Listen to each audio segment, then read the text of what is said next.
So, here's something worth thinking about as you settle in tonight. Right now, lying where you are, warm and still under the covers, you are carrying a small amount of the sea around with you. The salt in your blood, the salt in your tears, the fluid that moves through you and keeps you alive. It is not identical to seawater, but it is close, closer than you might ever stop to notice. There is an old idea, gentle and not quite scientific, that we all carry the ancient ocean inside us, that life began in the water and never fully left it behind. And whether or not you believe that in any strict way, the feeling of it is real enough. Your breath rises and falls like a slow tide. Your pulse keeps a rhythm the sea would recognize. So there is a little of the ocean in the room with you already, which is a fine place to begin, because tonight we are going out to sea. We are going to spend the next a ship that, according to the story, has been at sea for close to 400 years and has never once been allowed to come home. People have called it many things over the centuries. The Phantom Ship, the Ghost of the Cape. But the name that stuck, the name you already know, is the Flying Dutchman. And here is the thing about this story. It is not one story. It is hundreds of them layered on top of each other, told by fishermen and by admirals, by poets and by frightened lookouts on the graveyard watch, across 4 centuries and half the oceans of the world. Some of the people who told it were almost certainly making it up. Some of them were sober, careful men who wrote down exactly what they saw in an official log and then went to their graves swearing it was true. We are going to walk through all of it, slowly, in order, from the very beginning. If you drift off somewhere along the way, that is completely fine. You do not need to follow every date. You do not need to remember a single name. The story will still be here in the morning, and so will the ship. Neither one is in any hurry, and neither are you. So let's start where the story actually starts. Not with the ghost, not with the curse, with the water, and with a particular stretch of it, near the bottom of the world, where the whole legend was born. Picture the southern tip of Africa, a long finger of rock reaching down toward the cold, where 2 great oceans meet and do not get along. On the maps you know it is called the Cape of Good Hope. It is a hopeful name, a marketing name, and it was chosen on purpose, because the first name it was given was something very different. When the Portuguese explorer Bartolomeu Dias first fought his way around that corner of the continent, back in the year 1488, he did not call it hopeful anything. He called it the Cape of Storms. His little fleet had been driven south by a gale so fierce and so long that they lost sight of land entirely for days. They only found Africa again by turning back east and stumbling into the coast from the wrong side. When the King of Portugal heard the name Dias had given it, he changed it. The Cape of Storms was bad for business. Sailors are superstitious, and no one wanted to sign on to a voyage bound for a place called Storms. So it became the Cape of Good Hope, and the older, truer name was quietly folded away. But the sea does not care what you call it. That corner of the world is one of the most dangerous stretches of water a wooden ship ever had to cross. 2 currents collide there. The warm Agulhas current sweeps down the eastern side of Africa, fast and heavy, and it runs straight into the cold water, pushing up from the Southern Ocean. When a strong wind blows against that warm current, the sea does something strange. The waves grow steep and close together, and then, every so often, several of them pile into one. A single wall of water, far taller than the rest, with a deep hollow in front of it. Sailors called them freak waves, and for centuries, scientists on land quietly assumed the sailors were exaggerating. They were not. We can measure them now. They are real, and that stretch of coast makes more of them than almost anywhere else on Earth. And below the Cape, the wind never really stops. There is a belt of ocean down between roughly 40 and 50 degrees south, where the westerly winds blow all the way around the planet without a single continent to slow them down. Sailors gave that belt a name too, the Roaring Forties. A ship rounding the Cape had to dip down into the edge of that, into a place where the wind howled for weeks and the swell came from 1,000 miles away. So imagine you are a sailor 400 years ago on a wooden. It has been cold for a long time. The waves are gray and enormous. You have not seen land in months. And somewhere near this exact corner of the world, the stories say, there is a ship that got it wrong. A ship whose captain fought this sea and refused to lose and was punished for it, and is still out there, still fighting, and will be fighting long after you are gone. That is the soil the legend grew in. Now let's go back and meet the people who actually sailed it. So let's come back to the ships themselves and to the company that sent them. In the 1600s, the richest, most far-reaching business the world had ever seen was a Dutch one. It was called the Verenigde Oostindische Compagnie, the United East India Company, though almost everyone now just calls it the VOC. It was founded in the year 1602, and for the better part of 2 centuries it ran a trading empire that stretched from Amsterdam all the way to the spices, mostly in the beginning. Pepper and nutmeg and cloves, which were worth, pound for pound, a genuine fortune. The VOC had its own ships, its own soldiers, its own coins, its own courts. It could start wars and sign treaties. It was, in its way, a country that happened to be a company, and every bit of that wealth had to travel by sea. Around the Cape. The voyage from the Netherlands to Batavia, the great VOC port on the island of Java, took the better part of 8 months in the early days, and even at its best, it was rarely less than 6. 6 months on a wooden ship, perhaps 150 feet long, packed with sailors and soldiers and cargo, with the same salted food day after day and water that turned green in the barrel. 6 months in which the Cape was the worst part, the pivot of the whole journey, the place where a good voyage could turn into a disaster in a single afternoon. And the ships did not always make it. The VOC, some to weather, some to rocks. Some simply sailed out past the horizon and were never heard from again. No wreckage, no survivors, nothing.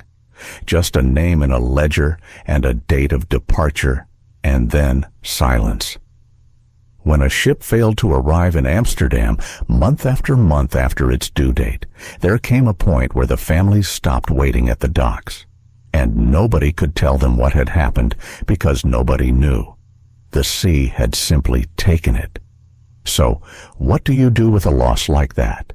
How do you grieve a person when there is no body, no wreck, no grave, no proof of anything at all? You cannot. There is nothing to bury and nothing to be sure of.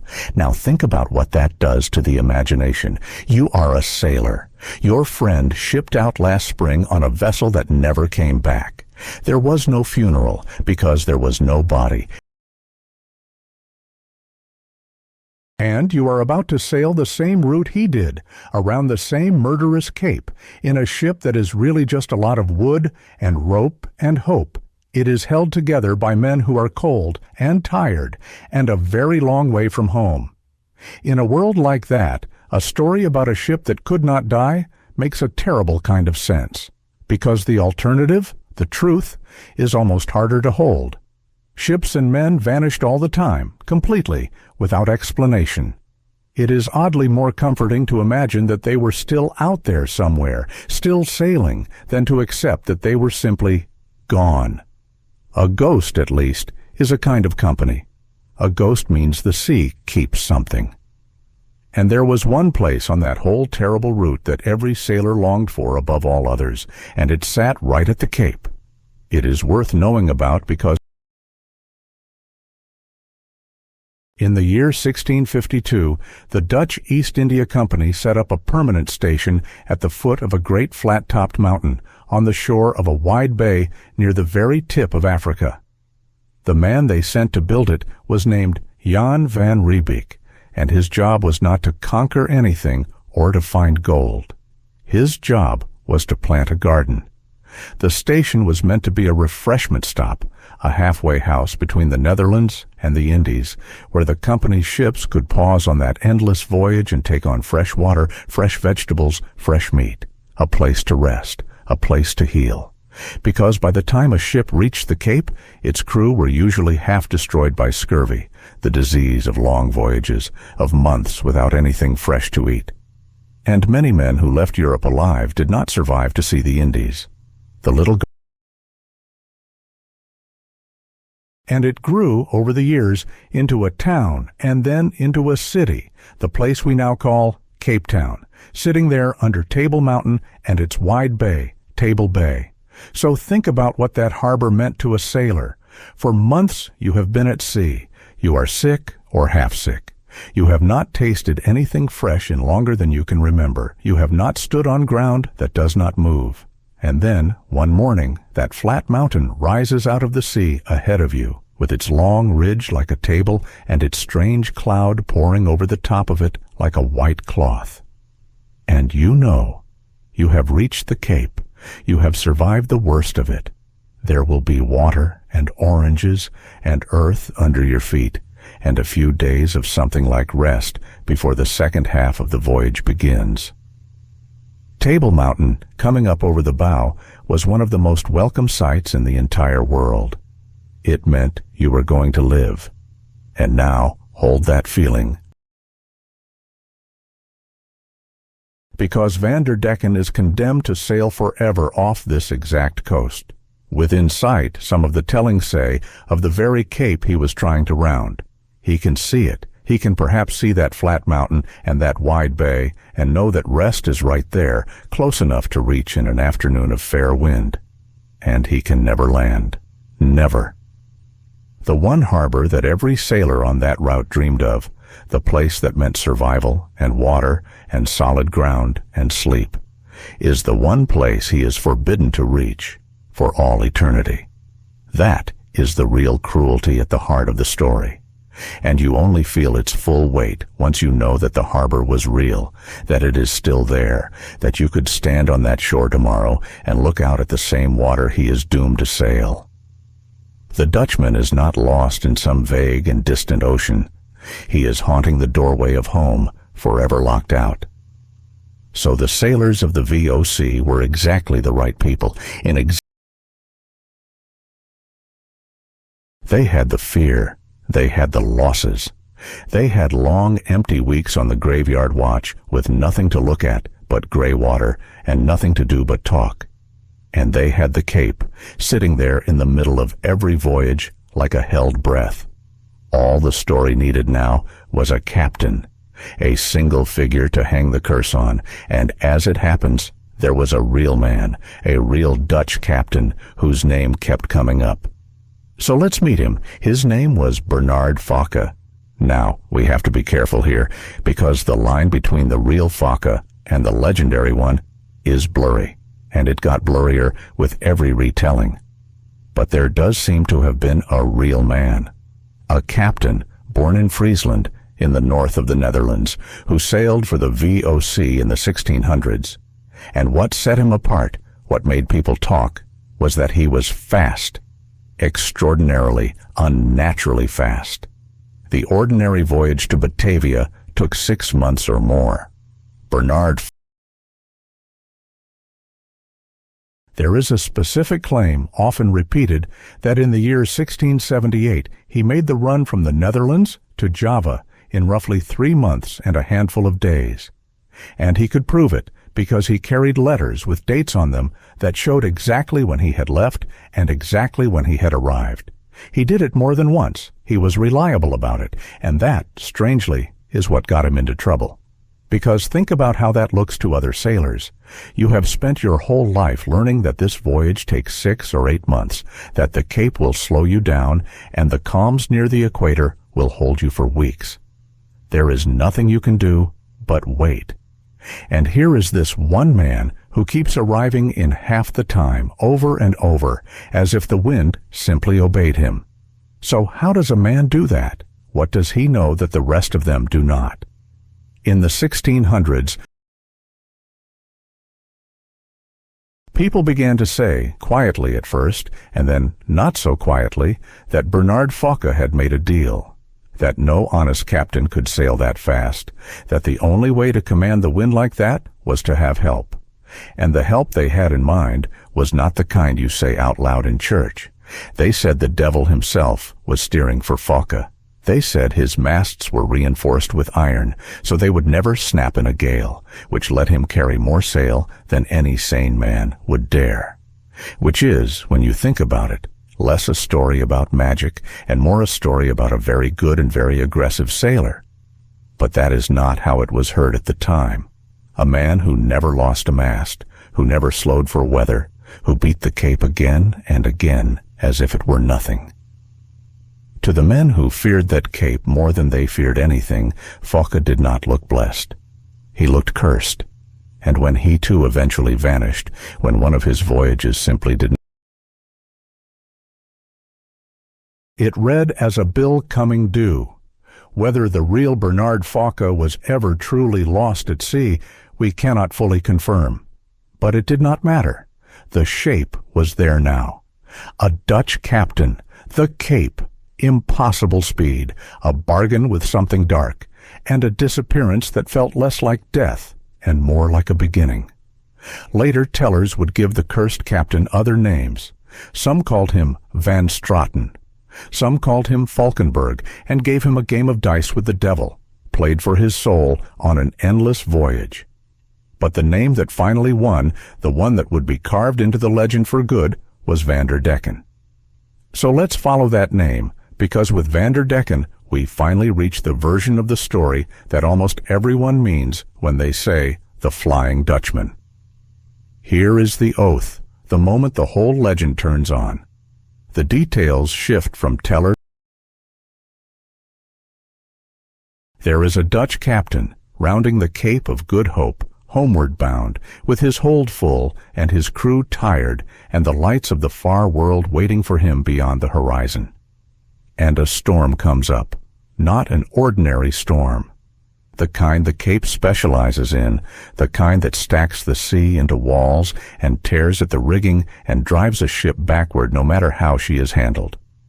Any reasonable captain would turn and run, would find shelter, drop anchor in a bay, wait it out. His officers beg him to. His crew beg him to.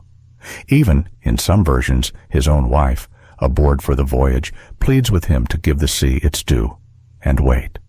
But Decken will not turn. He has beaten this Cape before, and he will beat it again, storm or no storm. And as the wind screams and the men cling to the ropes, he does the thing you must never do. He swears.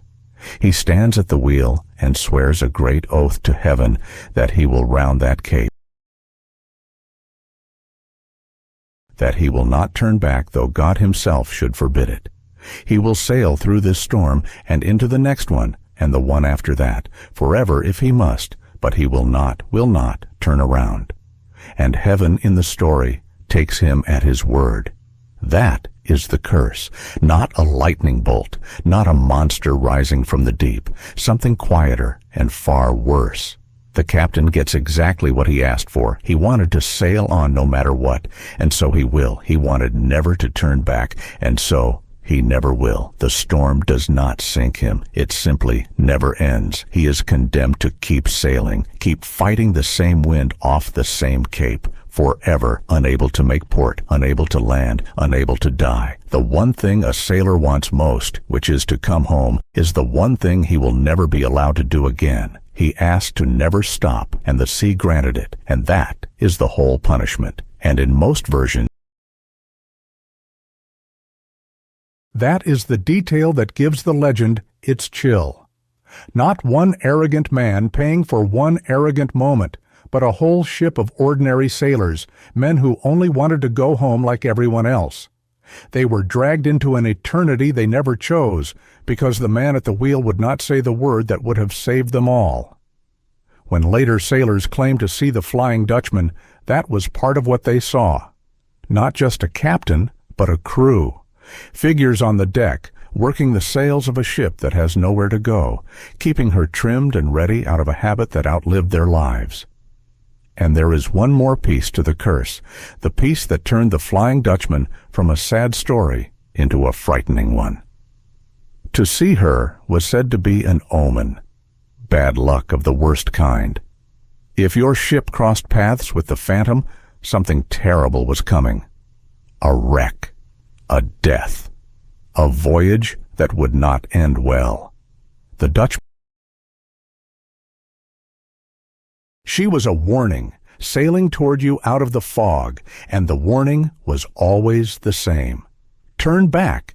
Do not become what I became. So that is the legend in its full shape. Now here is a fair question, or two, worth asking before we go on. If this story was born among Dutch sailors in the 1600s, why do we not have it written down until much later? Where does the paper trail actually begin? The honest answer is that for a long time, this legend lived entirely in the mouth. It was a spoken thing, past captain to sailor to cabin boy, on the deck at night, never written because the men who told it mostly could not write, and the men who could write mostly were not on those decks. So the earliest versions are lost. What we have instead is the moment the story finally climbs up out of the sea and onto the page, and that moment comes surprisingly late, near the end of the 1700s. So let's go to the page, and the earliest clear reference in print that we can point to comes from a man named John MacDonald. He was not a captain or an explorer. He was a servant, a valet, who traveled the world with his employers and later wrote a memoir of his life.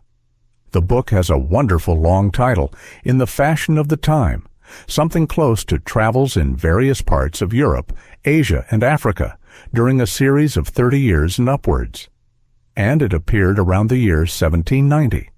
And in it, almost in passing, MacDonald mentions that during a spell of very bad weather near the Cape, the sailors around him were talking about the Flying Dutchman. He does not explain it at length. He does not treat it as news. He mentions it the way you might mention a song everyone already knows, which tells us something important. By 1790, the legend was already old, already common, already the kind of thing. A few years later, in the year 1795, it turns up again in a book connected to the name George Barrington. Barrington was a famous pickpocket-turned-author, or at least a name that publishers like to put on books. And the work in question was a voyage to Botany Bay, an account of the long sea route down to the young penal colony in Australia. And in one chapter, it tells the story more fully. A Dutch man of war, lost off the Cape of Good Hope, with every soul aboard. And afterward, the account says, in foul weather, her image would sometimes be seen, bearing down on other ships, a warning of storms to come. Here the legend has grown a little. It has a shipwreck at its root, and an omen at its edge. It is starting to look like the story we know. Then, a little later, in the year 1803, a Scottish poet named John Leyden, in a long poem called Scenes of Infancy, he wrote about the phantom ship, and he gave it a reason to be cursed. In Leyden's telling, the crew had committed some dreadful crime, and as punishment plague had broken out aboard, and no port in the world would let them land for fear of the sickness. So they were doomed to sail on, turned away from every harbor, carrying their disease and their guilt across the sea forever.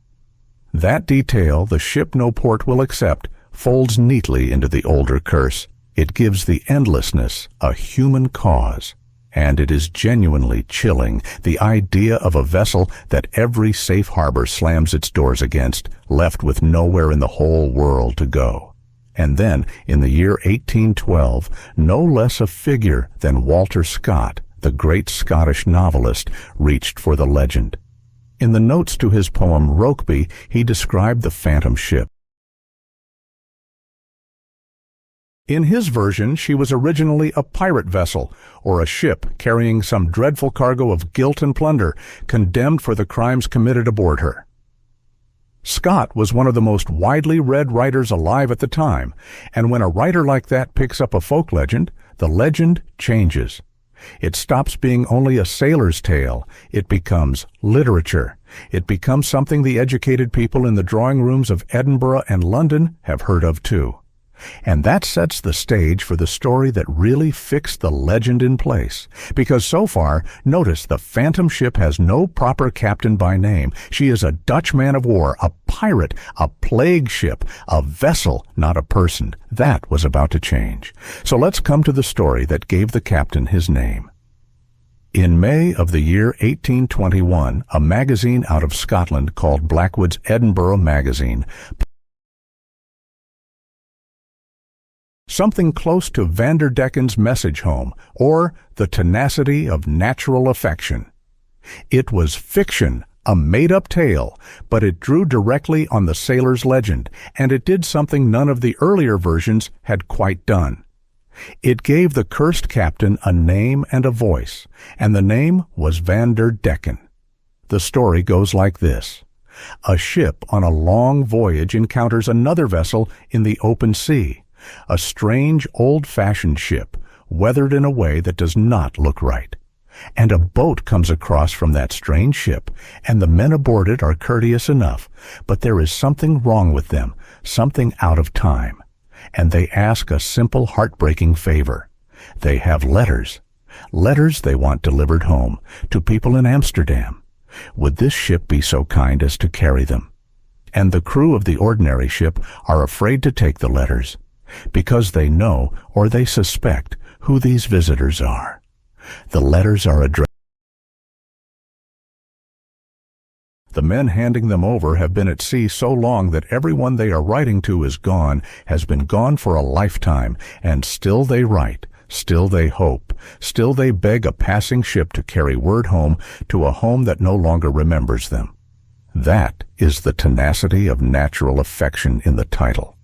The awful, tender stubbornness of a love that will not accept that its whole world has died. There is something in that image that goes deeper than a simple ghost story. It is not the fear of the phantom that lingers. It is the loneliness of it. A crew still writing letters home after everyone they love is dust.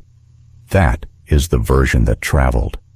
Blackwood's was widely read, the story was reprinted and retold, and from that point on, the cursed captain of the Flying Dutchman had a name that would stick to him for good. Vanderdecken, the man of the deck. And notice what has happened. It started as a thing sailors muttered in the dark. Then it became a footnote in travel books, and now it is a piece of published fiction that landsmen read by the fire. It has left the sea. It is loose in the wider world now, and the wider world is about to fall in love with it. So let's follow it ashore and across an ocean, because the next place the Phantom turns up is not off the Cape of Good Hope at all. It is on a river in America. The writer was Washington Irving, the American who gave the world Rip Van Winkle and the Headless Horseman of Sleepy Hollow. Irving had a deep fondness for the old Dutch settlers of the Hudson River Valley, the descendants of the people who had founded New Amsterdam before it became New York. And he collected their stories, their ghosts, and their superstitions, and he retold them in his own warm. And among those stories was a version of the Phantom ship, carried across the Atlantic by Dutch memory and set down, of all places, on the wide stretch of the Hudson called the Tappan Zee. A phantom Dutch vessel seen beating up the river against wind and tide, appearing before storms.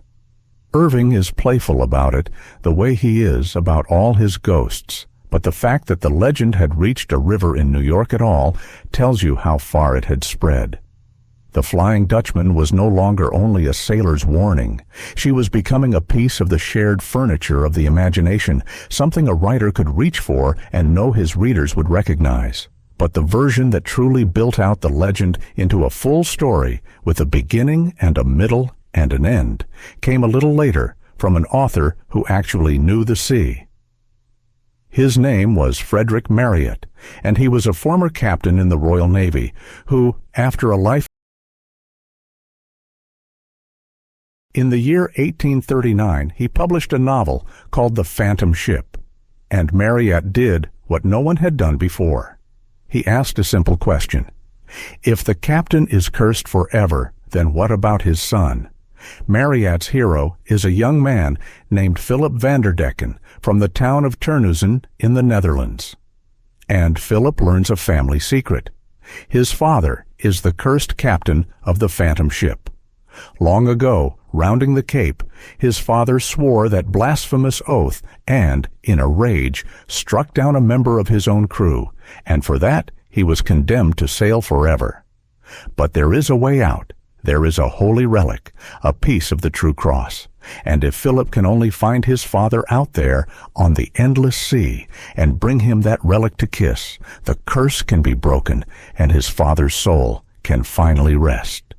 So Philip spends his whole life at sea, sailing voyage after voyage, searching the ocean.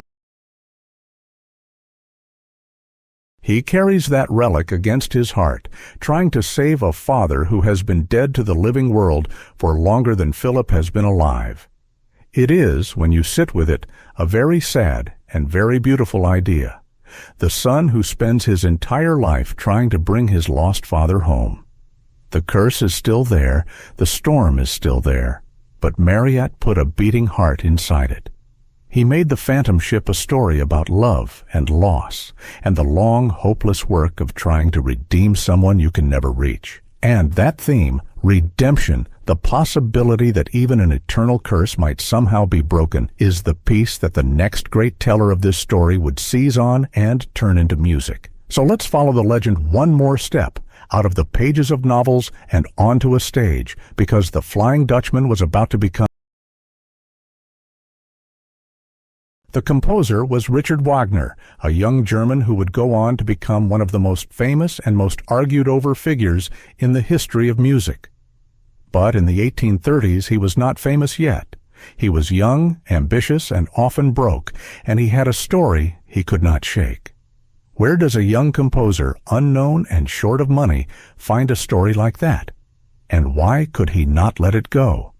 Some of it he read, and some of it he had lived. Part of where he got it was a piece by another German writer, the poet Heinrich Heine. Around the year 1833, Heine had included a retelling of the Flying Dutchman legend inside a larger satirical work, a set of fictional memoirs. Heine told the old tale with his tongue partly in his cheek, but he added the detail that would become the emotional center of everything after. In Heine's version, the cursed captain is allowed a and if in that brief window he can find a woman who will love him faithfully, truly unto death, then the curse will be broken and he will be free to die at last. It is Marryat's idea of redemption, but softened and made human.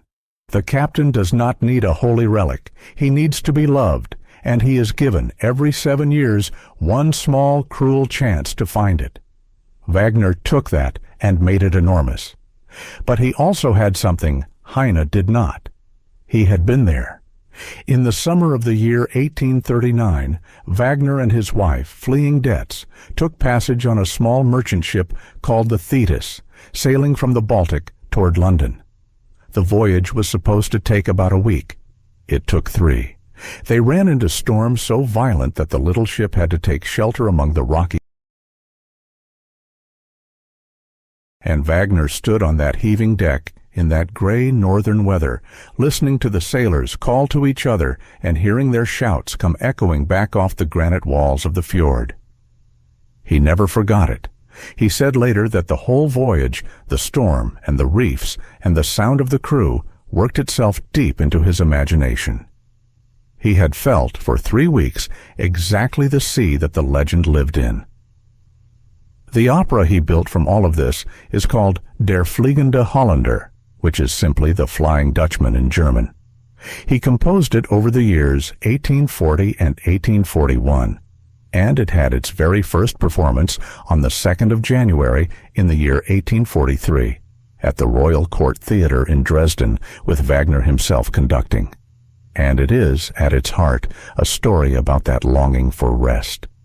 The Dutchman comes ashore. He meets a young woman named Senta, who has grown up half in love with the legend of the doomed sailor, with the painting of him that hangs on her wall. And she chooses him. She pledges herself to him faithfully unto death, and in doing so she breaks the curse and, in the end, saves his soul. So, over about half a century, from Blackwood's magazine to Marryat to Wagner, watch what happened to the story. It began as a warning, a frightening omen, a thing to dread on the horizon, and it slowly turned into something almost tender, a tragedy of exhaustion and homesickness, and the hope of being loved enough to finally be allowed to stop. The monster became a mourner, and that, arguably, is why the legend never died. A simple ghost story wears out, but a story about wanting, more than anything in the world, just to come home and rest, that one lives as long as people do. And here is where the story does something unusual for a legend. It walks back down to the water, and honest men with logbooks and no reason to lie begin to report that they have seen it with their own eyes. So let's come back to the sea and to the sightings, because from the 1800s onward, the record fills up with them. Now we have to hold two things gently in our hands at the same time here. On one side, these are reports made by real people, some of them experienced sailors, some of them officers of the Royal Navy, written down in official records at the time. They are not nothing. On the other side, none of them proves a ghost, and every one of them has a plainer explanation waiting nearby, which we will get to. So as we go through them, we are not going to decide that the phantom is real, and we are not going to sneer at the people who saw something. We are just going to listen to what they said they saw. That is the honest way to do it, and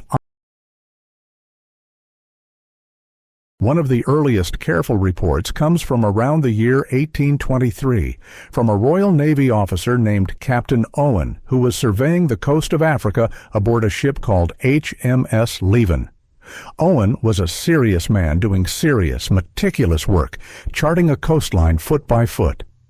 And in his records there is mention of strange sails sighted, a vessel behaving in ways that did not add up, appearing where no ship ought to be. It is brief, and it is sober, and that is exactly what makes it interesting.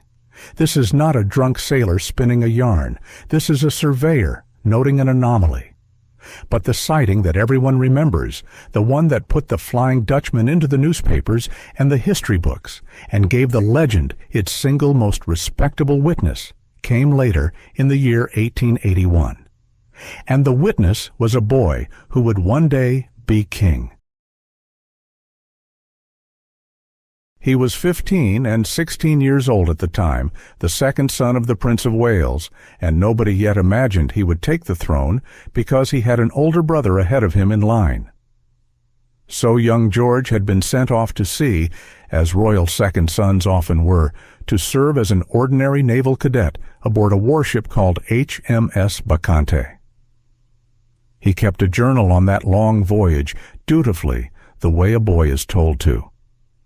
And decades later, after his older brother had died, and George had unexpectedly become King George V, that journal was published. Which is how one of the most famous ghost sightings in the world comes to us not from a tabloid, but from the private diary of a future King of England. It happened during a very long voyage. George and his older brother Albert Victor had been sent together on a great cruise aboard the Bacchante that lasted about 3 years. From the late 18th. It took the young princes around much of the world. Their tutor, a clergyman named John Neil Dalton, kept and later gathered up their journals, and the whole account was eventually published in 2 thick volumes as the record of the cruise of the Bacchante. So this was not a secret that leaked out. It was set down at the time by a careful adult supervising 2 royal boys and printed for anyone to read. And there, among the ordinary entries about ports and weather and lessons, sits this one strange, matter-of-fact account of a phantom ship. That is part of what has always made it so hard to wave away. It is written in the same plain hand as everything around it, with no more drama than a note about the wind. The Bacchante was sailing off the coast of Australia, somewhere in the waters between Melbourne and Sydney, in company with other ships of the squadron. And in the small hours of the morning, the journal records it plainly, without drama, in the flat voice of a naval log. At 4 in the morning, it says, the Flying Dutchman crossed their bows.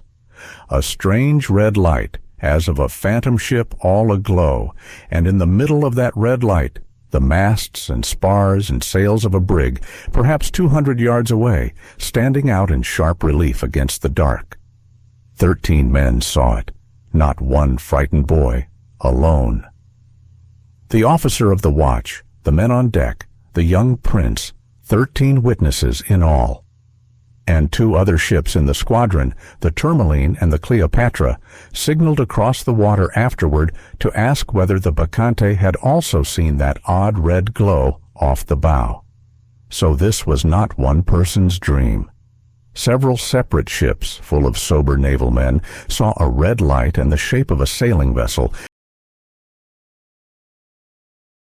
And then the entry notes. The ordinary sailor who had first sung out the alarm, the man who first spotted the phantom, fell from the rigging later that same morning and was killed. And that is the part that gave everyone chills, because the Flying Dutchman was always said to be an omen of death. To see her was to be marked. And here, in the log, the first man to see her was dead before the sun had fully cleared the horizon. It reads like the legend keeping its promise. Now, a fair mind will pause here. Men fell from the rigging all the time. It was one of the most common ways for a sailor to die, up in the swaying tops in the dark, on wet ropes, with cold hands. A ship the size of the Bacchante might lose men that way in any given month. The awful coincidence of it, the lookout who saw the death ship and then died, is exactly the kind of thing that memory sharpens and shapes into a story. But you can understand. They had seen the omen, and then the omen had come true, right in front of them, before breakfast. So that is the sighting that made the Flying Dutchman impossible to laugh off entirely. Whatever those men saw, and we will come to what it likely was, they were not fools, and they were not liars. They were the professionals of their age, and 13 of them, across 3 ships, agreed on a red glow and the shape of a ship. So let's carry on into the 20th century, because the reports did not stop when the sailing ships did. They kept coming into the age of steel hulls and steam engines, and, eventually, radar.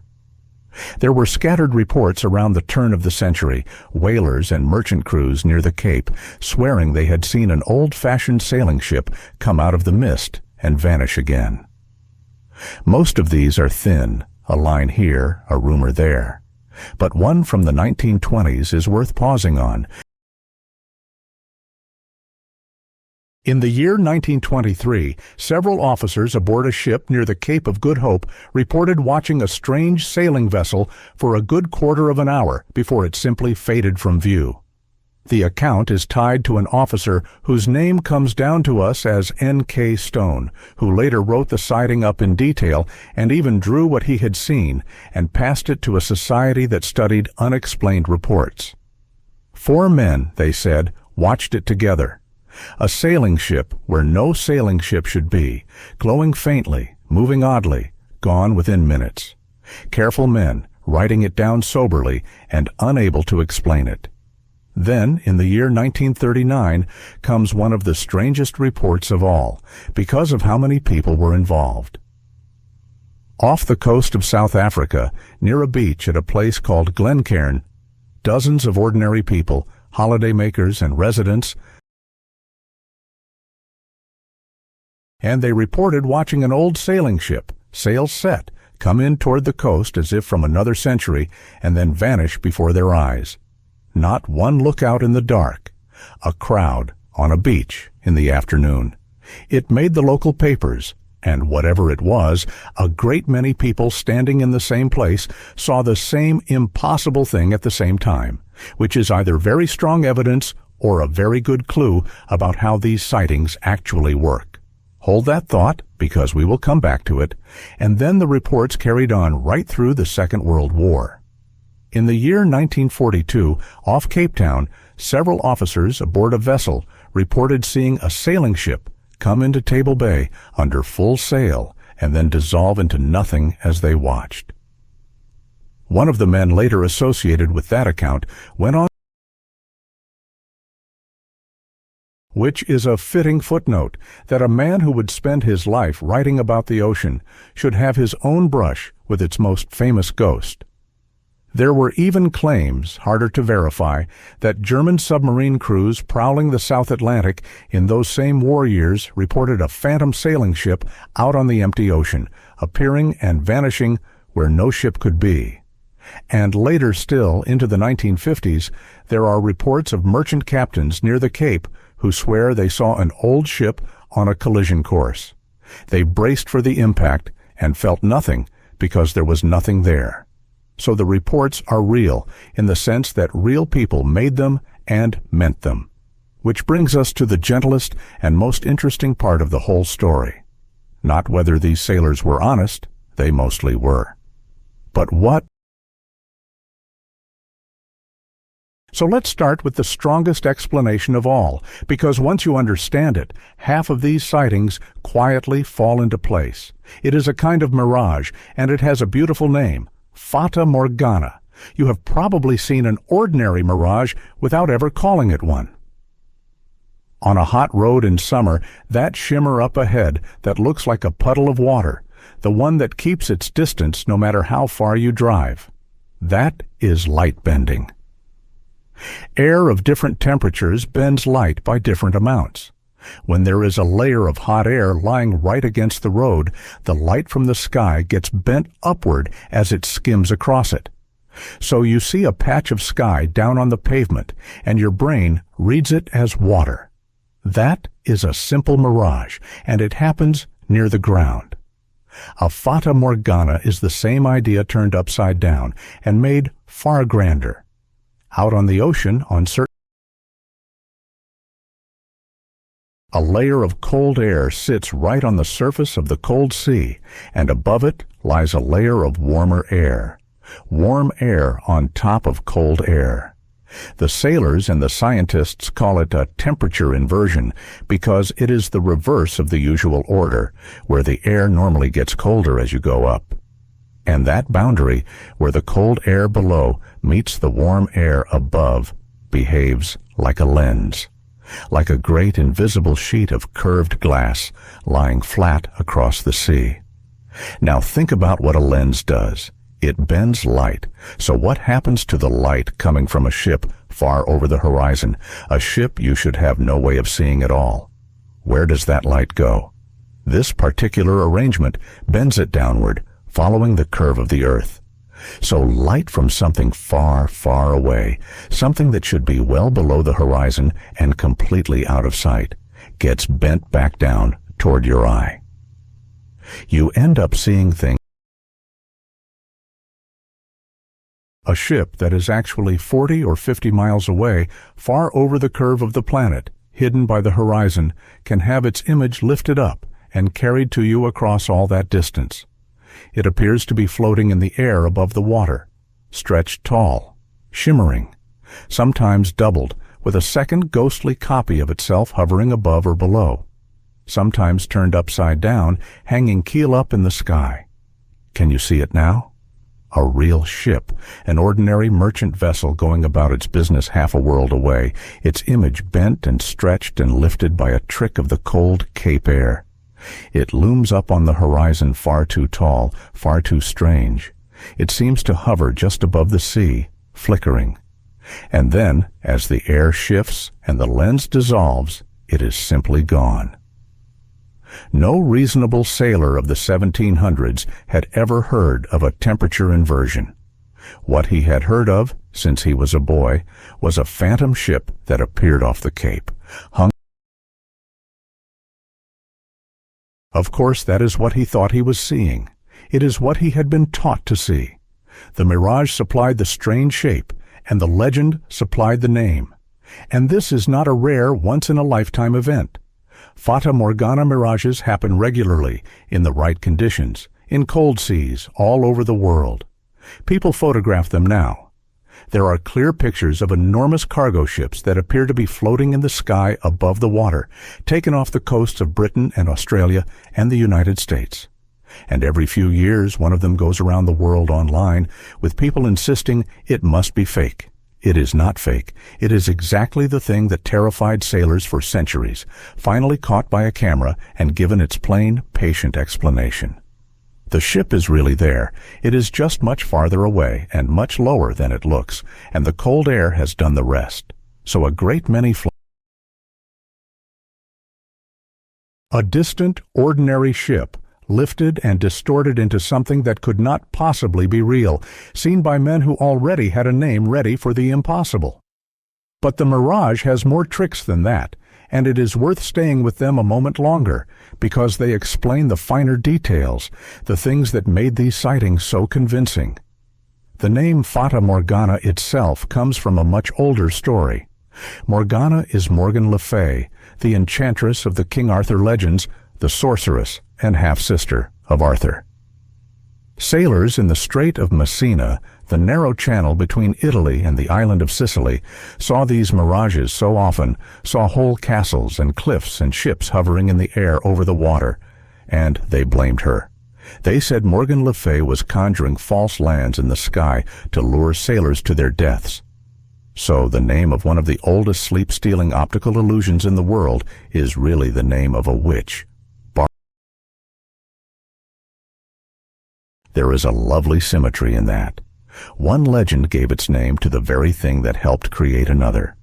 There are related effects, all part of the same family, all caused by light bending through air of different temperatures. When distant objects get stretched tall and thin, sailors called it looming, and it can make a low, ordinary coastline rear up like a wall of cliffs, or turn a small boat into a towering ship. When the image is squashed the other way, it is called stooping. When it hovers, doubled and layered, you get the full Fata Morgana, where a single distant ship can appear as a whole strange city of shapes stacked on the horizon, complete with what look like towers and walls. Arctic explorers reported seeing entire mountain ranges that did not exist, and coastlines that turned. There is a famous case of people in Alaska who would gather on certain evenings to watch a shimmering city appear over the water, convinced it was a real place, some distant town lifted into view. It was almost certainly a mirage, and possibly the mirage of a real city a very long way off, bent into the sky. And there is a smaller cousin of all this that sailors also knew, and it feeds the same legend. You may have heard of the green flash. It is the brief flare of pure green light that can appear at the very top of the sun for a second or two, right as it slips below a sea horizon. It is real. It is the same physics, the atmosphere acting as a prism, bending and sorting the colors of sunlight, and lifting the green just a little higher and a little longer than the rest. Hardly anyone ever sees it, because you need a clean, flat horizon. But sailors who watched more sunrises and sunsets over open water than anyone saw it often enough to build superstitions around it. Some said it was lucky. Some said it meant a soul had come back from the dead, or was about to. And on a morning with the right layers of warm and cold air, a mirage and a low, reddened, flaring sun could combine into a shape on the horizon that glowed with colors no ordinary ship should have. Red, or gold, or an uncanny green. Exactly the kind of light that turns up again and again in the accounts. The phantom is so often described as glowing, not because ghosts glow, but because the low sun, bent through strange air, really does wrap a distant ship in impossible color. Now put a sailor of the 1800s inside all of that. He is off the Cape. The air is cold and strange. The horizon starts to shimmer and stretch. But a ship that is somehow too tall, glowing faintly in the odd light, hanging just above the water rather than sitting in it, flickering as if it were not quite solid. And then, as the air layers shift, it stretches, distorts, breaks apart, and disappears. He has just watched a ship appear from nowhere, hover in the air, and dissolve. That is not a man lying about a ghost. That is a man accurately describing a fata morgana, using the only word his world had given him for it. And there is one more small piece of ocean light worth adding here, because it explains the color that shows up again and again in these accounts. The glow, the strange red or greenish light that the phantom is so often wrapped in. Part of that is simply the light of dawn or dusk caught in a mirage, reddened the way any low sun is. But part of it may be something else entirely, an effect that had its own long history of frightening sailors and its own saintly name. So let's come to the fire that burns on the masts and does not consume them. On stormy nights, on old sailing ships, sailors would sometimes look up and see the tips of the masts and the yardarms and the rigging glowing. A soft, bluish, flickering light, dancing on every sharp point of the ship, sometimes hissing or crackling faintly, sometimes branching like tiny lightning. It did not burn anything. You could put your hand near it. It would sit on a man's raised fingertips or crown his hair with a faint halo, and it gave off no heat. And then, when the storm passed, it would fade away. The sailors called it Saint Elmo's fire. Saint Elmo, or Saint Erasmus, was a patron saint of sailors, and the glow was named for him. And here is the thing about it. Was it their saint watching over them, or was it death come to sit in the rigging? Sailors could never quite decide. Some crews took it as a good sign, a sign that their saint was watching over them, that the worst of the storm was passing. Others took it as a warning, a light that meant death was near. But everyone agreed it was uncanny. A cold fire appearing out of nowhere in the middle of a gale, glowing on the highest points of the ship. We know now exactly what it is, and the truth is genuinely beautiful. It is called a coronal discharge.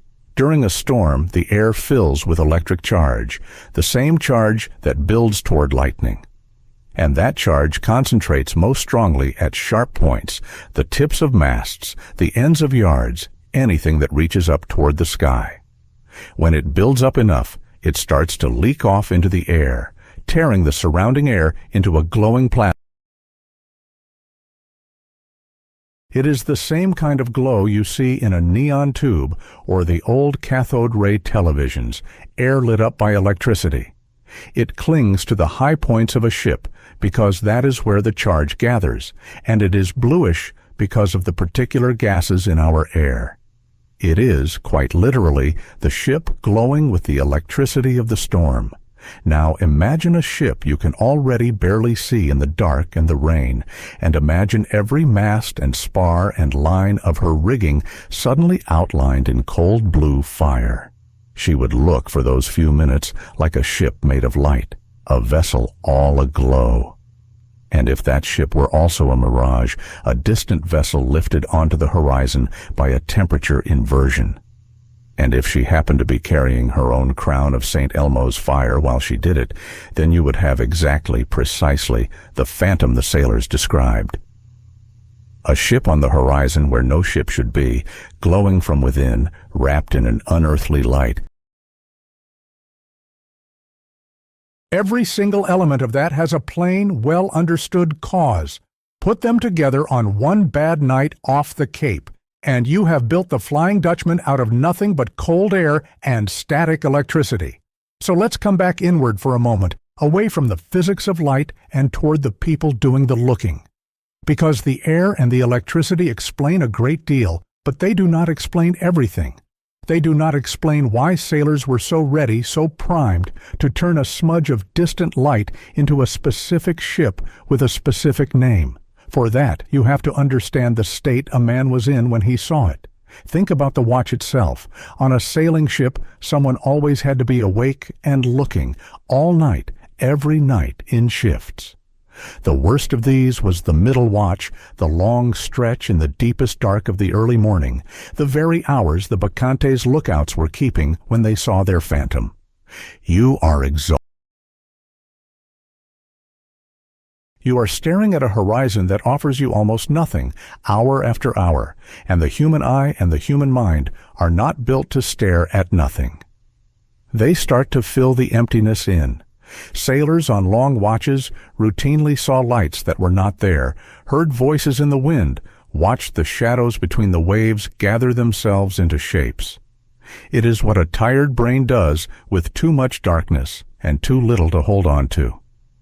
And into that emptiness, the legend was already loaded. Every one of these men had heard the story of the Flying Dutchman since before he could properly remember. It was one of the first things a boy learned when he went to sea. So the shape was already waiting in his mind, fully formed, complete with its red glow and its impossible position on the horizon and its promise of death. When something strange did appear, a mirage, a distant sail, a bank of luminous fog, the mind did not reach for the unfamiliar explanation. It saw the thing it had been told all its life that it might one day see. Expectation is not a small force. It shapes perception at a level below conscious thought. You tend to see what you are braced to see, and there is one more piece, the quietest and maybe the truest. Suggestion travels. One man on a dark deck says, quietly, "Do you see that?" And now everyone is looking at the same patch of horizon, and everyone is looking for the same thing, because they all know the story. And the first man has already named it. There is real force in that, a name spoken in the dark. It tells everyone else what they are looking at before they have decided for themselves. This is very likely part of what happened aboard the Bacchante and aboard the ships that signaled her. Not 13 men independently inventing the same ghost, but 13 men and 3 ships, sharing one strange light and one very old name, each confirming it for the others until the thing fell. But that raises the hardest case, does it not? What about the crowd on the beach at Glencairn in the year 1939? Dozens of ordinary people in daylight, not tired lookouts on a midnight watch, all seeing the same old sailing ship come in and vanish. How does a whole crowd share a mirage? The answer is that a crowd is actually the easiest case of all, not the hardest. A mirage is a real image made of real bent light hanging in a real place in the sky. It is not a hallucination inside one person's head. It is out there, and anyone standing in roughly the right spot can see it, the same way everyone on a beach can see the same sunset. So if a Fata Morgana lifted a distant, real sailing ship onto the horizon off Glencairn that afternoon, then of course dozens of people saw it at once. They were all looking at the same genuine trick of the light. The crowd does not. It makes it more likely because a shared vision that vanishes when the air shifts is exactly what a mirage does, and exactly what a private hallucination could never do. The very thing that seems to make Glencairn so convincing as a ghost story is the same thing that gently marks it as physics. So between the cold air and the static fire and the tired eye and the waiting name and the shared light, we can account, pretty honestly, for the Flying Dutchman. Not by calling anyone a liar, by taking every one of them at their word and then explaining kindly what their word describes. And yet the legend does not go away. That is the strange part, and it is worth sitting with. We have the explanation. We have had it for a long time now. And the ship keeps sailing anyway, in books and films and songs, and in the quiet corner of the mind, where you keep the things you do not quite believe. So the last question worth asking tonight is not what the sailors saw. It is why we still want it to be true. But before we get to why we want it, let's be fair to the sea one more time, because there is a reason this particular kind of story felt believable that has nothing to do with mirages or tired eyes. The reason is that the ocean really is full of ghost ships. Real ones. Not haunted, not cursed, but genuinely out there, sailing with no one aboard. How can a ship sail with no one aboard? How does that even happen? It happens more easily than you would think, and it has a name. They are called derelicts. A derelict is a ship that has been abandoned by her crew but has not yet sunk. And in the age of sail, they were surprisingly common. A storm would swamp a vessel, and the crew would take to the boats, certain she was going down, and then she would not go down. She would settle low in the water, waterlogged and half sunk, and simply drift for months. She would cross entire oceans with no hand on the wheel. She would appear out of the fog to other ships, riding low and strange and silent, and then drift off again into the dark. There are real documented cases of derelict ships that wandered the Atlantic for years, spotted again and again by different vessels, charted and recharted as hazards, given nicknames, feared. A ship with no crew, no lights, and no course coming toward you out of the mist is not a legend. It is a thing that actually happened over and over to real sailors, and the most famous case of all is a name you probably know. The Mary Celeste. In the year 1872, this American ship was found in the middle of the Atlantic, under sail, in good order, with food still in the galley and cargo still in the hold. And not one living soul aboard. The crew and the captain and his family had simply vanished, gone into the boats for reasons no one had. The Mary Celeste was not the Flying Dutchman. There was nothing supernatural about her, but she is exactly the kind of true event that keeps a legend like the Dutchman alive, because she proves the terrible premise. Ships really are found empty. Crews really do vanish without a trace. The sea really does hand back a vessel with everyone gone and no explanation at all. Once you know that the ordinary ocean does that, a cursed ship crewed by the dead does not feel like such a leap. So the legend was fed from both sides, from above by tricks of light that made real ships appear where they could not be, and from the water itself by real ships, empty and drifting, that appeared where they should not be. Between the two, a sailor of the 1700s or 1800s had every reason in the world to believe that the sea was capable of producing a phantom. Because in a sense, it was.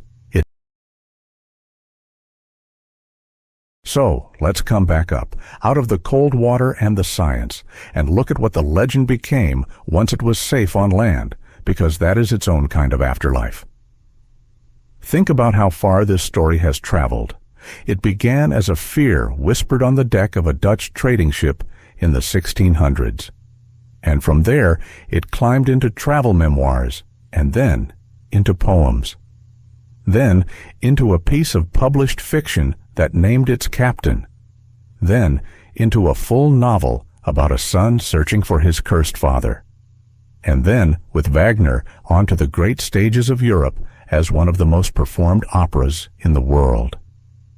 That opera is still performed tonight, somewhere, more than 180 years after its first performance in Dresden. Somewhere in the world, on any given night, a singer is standing on a darkened stage, playing a and an audience is sitting in the quiet, moved by a Dutch sailor's ghost story that most of them have never once thought of as real. And it kept going. The Flying Dutchman sailed on into the 20th century and the 21st, into films and cartoons and adventure stories, into the background of pirate tales and children's programs and games, until the specific old legend softened into a kind of shorthand. A cursed ship, a ghostly crew, a captain who cannot come home. Plenty of people who use the phrase now have no idea about Van der Decken, or the Cape, or Bernard Fokke and his suspiciously fast voyages, or the log of a future king. They just know the shape of it, a ship that is doomed to sail forever. And the fact that the shape survived, even when all the names fell away, tells you that the shape itself is the thing that matters. The names were always changing anyway. Van Straten, Valkenburg, Van der Decken. It only needed the ship and the sea and the idea of never being allowed to stop. And it lives in more than just stories. It lives in music, in the surging storm of Wagner's overture, in old sea songs and sailors' ballads about doomed ships and men who cannot come home. It lives in the language itself. To call something a Flying Dutchman is to say it is restless, wandering, never at anchor. The phrase attached itself to fast ships, to a famous racing yacht, even to a class of small sailing dinghies that skim across the water today. All of them borrowing a little of the legend's speed and its endless motion. It reaches into paintings, into films, into the quiet backgrounds of 100 pirate tales. Nearly everyone who uses it now has forgotten where it came from, and that is fine. That is what happens. It stops being a single story you have to be told and becomes a shape everyone already carries, a piece of shared weather in the mind, always out there somewhere, always sailing. Which brings us gently to the last question. Why has this one lasted? There are countless old sea legends, sea monsters and mermaids and islands that appear and vanish, and most of them have faded into footnotes. But the Flying Dutchman is still here, still known, still sailing through the imagination 400 years on. What is it about this particular ghost that will not let us go? Part of it, honestly, is just the setting. The sea at night is one of the last genuinely mysterious places left to us. We have mapped the continents and lit the cities and filled the sky with satellites, but the ocean at night is still dark. Stand at the rail of a ship far from land after the sun is gone, and you are looking at the same black water and the same faint horizon that Van der Decken's crew looked at. Nothing about it has changed. The sea keeps its scale and its silence, and it does not care about any of our progress. It is still perfectly capable of making a person feel very small and very alone. And a place like that will always grow legends, because the human mind cannot leave that much darkness unfurnished. It has to put something out there. But the deeper reason, the one that really explains why this legend and not another, is what the story is actually about underneath. Strip away the ghost and the glow and the curse, and the Flying Dutchman is a story about not being allowed to come home. That is the whole engine of it. A man who wants more than anything to reach port, to feel solid ground, to be finished with the voyage, to rest. Kept moving when all he wants is to stop. And that, if you think about it, is a fear that everyone understands, whether or not they have ever set foot on a ship. The feeling of being unable to rest, of being kept going past the point of exhaustion, by duty or by pride, or by something you said once and cannot take back. The feeling of home being somewhere you can see on the horizon but never quite reach. We all know that shape from the inside. The captain's punishment is enormous and eternal and wrapped in storm and legend, but at its heart it is the most ordinary human ache there is. He is tired, and he cannot stop, and he cannot go home. You do not have to have been to sea to feel the weight of that, and there is the mercy in the later versions, which matters just as much, because from Marryat and Heine and Wagner onward, the story stopped being only about the punishment, and started being about the possibility of release. The sons.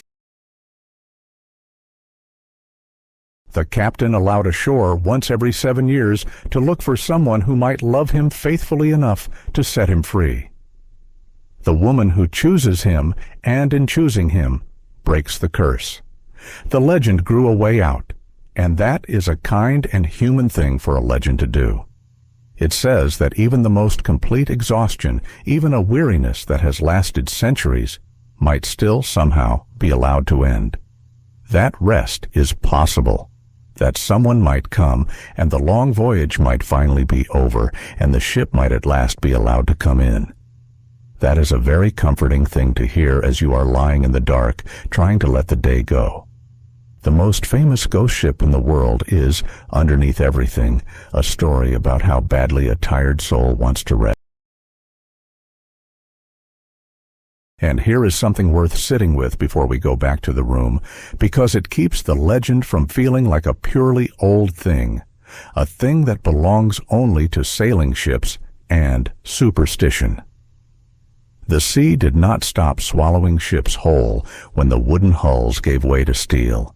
It kept doing it, right into the modern age, to vessels far bigger and far better built than anything von der Decken ever commanded. And it kept doing it in exactly the same waters, off exactly the same cape.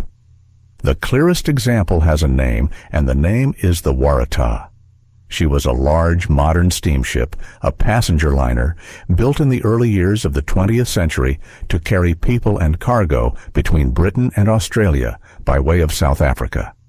People sometimes called her the Titanic of the South, partly for her size and comfort, and in the year 1909, the Waratah was steaming along the South African coast, having left one port and headed for the next, with more than 200 people aboard. Another ship saw her that night, exchanged signals with her, watched her steam on ahead into the dark, and that was the last anyone ever saw of her. She never reached the next port. She simply did not arrive. How does a modern ocean liner with more than 200 people aboard simply cease to exist? How does the sea hide something that large? Those are the questions people have been asking ever since, and there are still no answers. And here is the part that ties her to everything we have been talking about. They looked for her. They looked hard, with steamships and, in the years since, with modern search technology, sonar and divers, and every tool the sea will allow. And they have never found her. Not the wreck. More than 200 people and an entire ocean liner vanished off the coast of South Africa in the age of the telegraph and the steam engine, and the sea closed over them and kept the secret. She is, in a real and modern sense, the thing the Flying Dutchman legend was always about, a ship that went out around the Cape and was never allowed to come home, and left nothing behind but a name and a date and an unanswerable silence. So when you hear the old legend and you think, surely that is just the fear of people who did not understand the sea, remember the Waratah. The sea was doing that in living memory. It did it to a ship with electric lights and a wireless set.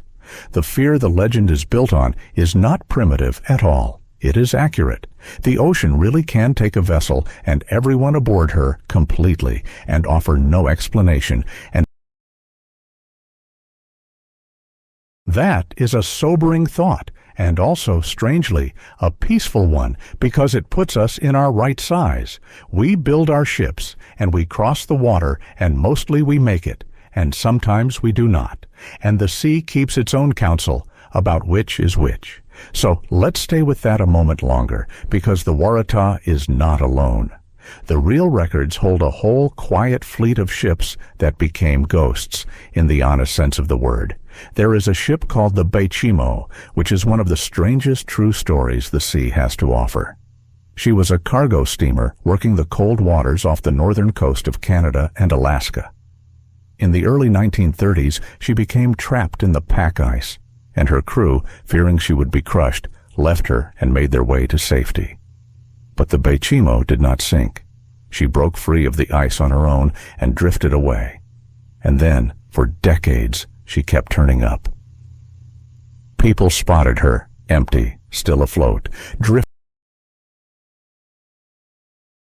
Trappers and travelers and other ships reported seeing her year after year, sometimes boarding her, always finding her deserted, and always losing her again to the ice and the fog before she could be brought in. She wandered those frozen waters, crewless, for something like 40 years, a real abandoned ship that behaved exactly like a legend, appearing and vanishing across a lifetime, until at last she was simply seen no more. And there are older tales, harder to pin down, that sit right on the border between record and legend. Stories of whole ships found drifting in the far north with their crews frozen at their posts, the captain still at his table, the log open to a date years in the past. Some of these are almost certainly embroidered, grown in the telling the way the Dutchman. They came from a world in which men really did find ships adrift with the living gone, and could not always say why, and filled the gap the only way people ever have, with a story. The line between the Waratah, which is documented and real, and the frozen ghost ship of the far north, which is mostly legend, is not a wall, it is a slope. And the whole Flying Dutchman lives somewhere on that slope, with 1 foot in the ledger and 1 foot in the dark. So, let's stay in the dark half of that for a little while longer, because the Flying Dutchman was never really alone out there. She belongs to a whole family of cursed and haunted ships, and the greatest of her cousins was born in poetry, at almost exactly the same time the Dutchman was first climbing into print. The poem is called The Rime of the Ancient Mariner, and it was written by Samuel Taylor Coleridge. It first appeared in the year 1798, only a few years after John. So the two were rising together, the sailor's legend and the poet's invention, out of the same deep well of sea dread. And if you have never read it, the story of it is very simple, and it will feel oddly familiar by now. A ship sets out on a long voyage and is driven far south into cold and ice, the same freezing latitudes that swallowed so many real vessels. And an albatross, a great white seabird, comes and follows the ship, and the sailors take it as a good omen, a companion, a sign of luck. And then, for no reason he can ever properly explain, the mariner of the title raises his crossbow and shoots the albatross dead. And that one thoughtless act of cruelty, that one small pride against the natural order, brings a curse down on the whole ship, just like the oath of Decken. One man's arrogance, and the whole crew pays. The wind dies. The ship is left becalmed, motionless, on a flat and rotting sea, under a burning sun. Coleridge gives it a line that has never been bettered. Water, water, everywhere, and not a drop to drink. The sailors are dying of thirst on top of an entire ocean they cannot drink.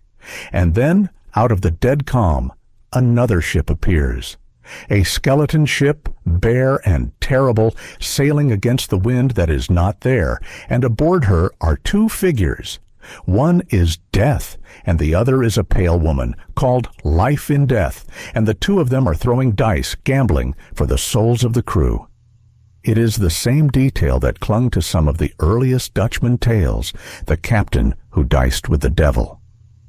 The whole crew dies one by one, every man but the mariner himself. And he is left alive, alone, on a ship full of his dead shipmates, in the middle of a silent sea, cursed to survive. And his punishment in the end is not so different from the Dutchman's. He is doomed to wander from land to land forever, compelled to stop strangers and tell them his story. He carries the sea and its curse with him wherever he goes, the way Decken carries his storm. Coleridge took the same raw material the sailors were working with, the cursed ship, the endless sea, the dead crew, the pride that offends something vast and pays for it forever. And he made it into one of the most famous poems in the English language. And notice the shape underneath, because it is the same shape again. A voyage that cannot end. A sailor who cannot come home. A man kept moving, past all endurance, unable to rest. So the Dutchman was part of something much larger. She was one ship in a whole ghostly fleet that the age of sail dreamed up. And they all rhyme with one another because they all came from the same place, from men who lived their whole lives one bad wave away from the end. And it is worth pausing there on those men before we come in, because it explains the last piece of all of this. Why a ghost ship on the horizon was not just a scary story, but a genuine terror. Think about what a sailor actually faced. Most of them could not swim. That sounds strange to us now, but it was common, and in those seas it hardly mattered anyway, because the water was so cold that a man overboard had only minutes regardless. If you fell, or if the ship went down, there was very often no rescue and no body. You simply went into the water and were gone.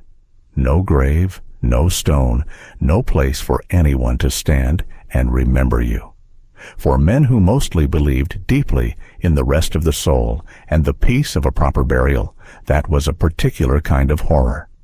To die at sea was to risk having nowhere to rest, no ground to lie in, no end to the wandering, which is, if you look at it closely, exactly the Flying Dutchman's curse. The captain and his crew are the fear lost at sea, unburied, unable to land, unable to rest, kept moving forever with no grave to go to. They even had a name for the place the drowned went. Davy Jones's locker, the bottom of the sea, the sailor's grave, where the lost ships and the lost men all ended up together in the dark. Nobody quite knew who Davy Jones was supposed to be. A devil of the deep, some sinister spirit of the ocean floor. But every sailor knew what his locker meant. It meant down there, gone, into the cold and the pressure and the silence where nobody comes back from. And in a world with a place like that waiting under your feet at all times, superstition was not foolishness. It was a kind of practical faith, a way of feeling that you had some small say in whether the sea took you. That is why they had so many rules. Never begin a voyage on certain unlucky days. Never rename a ship without the proper rights. Never whistle on deck for fear of whistling. Never harm an albatross, as poor Coleridge's mariner learned. These were not just habits. They were the handholds men reached for in a life almost entirely at the mercy of things they could not control. And into that system the omen fit perfectly. To see the Flying Dutchman was to be warned. And a warning, even a terrible one, is better than pure blind chance. It gives you something to do. Turn back. Take in sail. Say a prayer. Be humble before the sea, because the last man who was not humble is still out there, glowing on the horizon, showing you what pride costs. The Dutchman was a ghost, yes, but she was also, underneath, a lesson. A story sailors told each other to keep one another careful and small and alive. So that is the fullest, honest shape of it. A legend born from a real and dangerous sea, off a real and deadly cape, among real and frightened men, fed by real tricks of light and real drifting wrecks and real wrapped over 4 centuries in poetry and fiction and one of the grandest operas ever written. Explained, as far as anything can be, by cold air and static fire and the tired and hopeful human eye. And still, underneath all of it, carrying that one simple, universal ache. The wish to come home. The wish to rest. The wish, when the voyage has gone on long enough, to finally be allowed to stop. So, let's do one last thing before we come in. Let's stand out there with her, just for a moment, the way the sailors did. Not afraid of her, just quiet. Picture the deck of an old wooden ship, late at night, far from any land. The sails are dark shapes above you, filled and steady. The only light is the faint glow of the compass and the cold scatter of stars, and below them, all around, the black and moving water.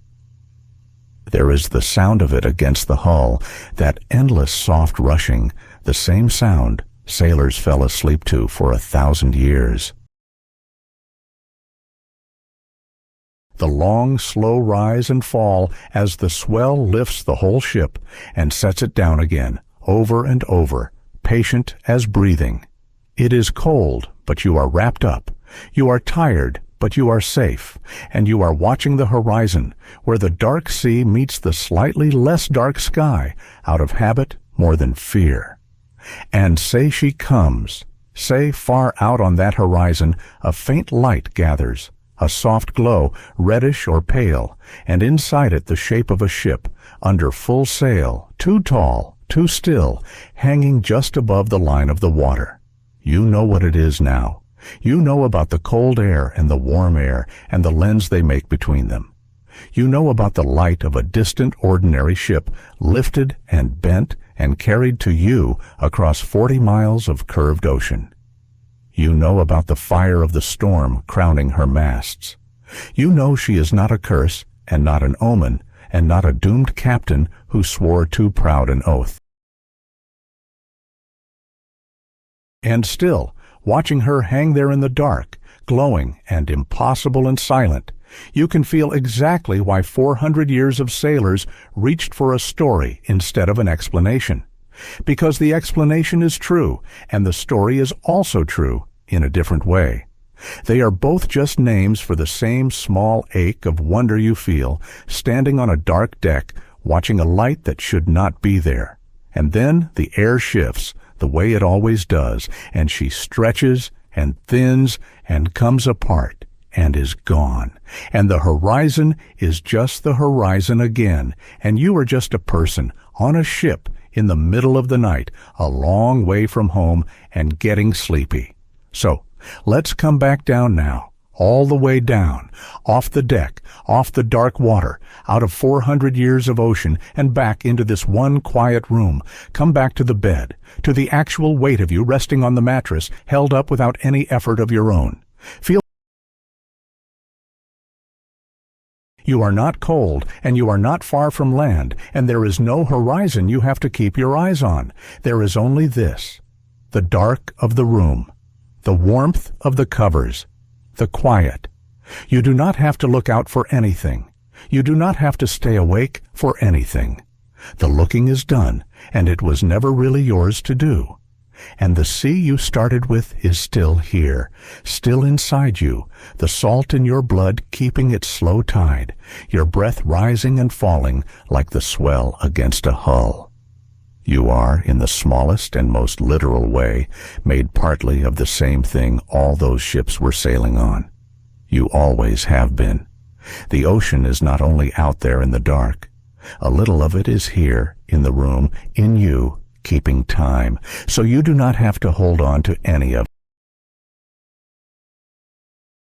Not Bartolomeo Diaz or Bernard Fokke or van der Decken, not the letters home in Blackwood's magazine, not Marryat's son with the relic against his heart, not Wagner on the heaving deck of the Thetis, not the red glow off the bow of the Bacchante. You do not have to remember a single word of it. It was never a test. It was only ever something to rest your mind against while the day let go of you. If it is already fading, that is exactly right. Let it fade, because all of it will still be there in the morning. The Cape will still be down at the bottom of the world, taking its storms. The opera will play again tomorrow night somewhere, and a singer will long for rest in a language you may not speak. The old logbooks will still be sitting in their archives, in the flat, sober hand of men long dead. and the legend itself will go on doing what it has always done, sailing quietly through the imaginations of people who will never once say your name, needing nothing from you at all. None of it asks anything of you now. It never did. So just rest. Let the ship sail on without you. She has been sailing without you for 400 years, and she is very good at it, and she does not need a lookout tonight. Let your watch end. Let the horizon go dark. Let the sound of the water carry you where it carries everyone in the end, which is down and in and under into sleep. The sails are full. The sea is calm. The light on the horizon is only a light, and you are already home.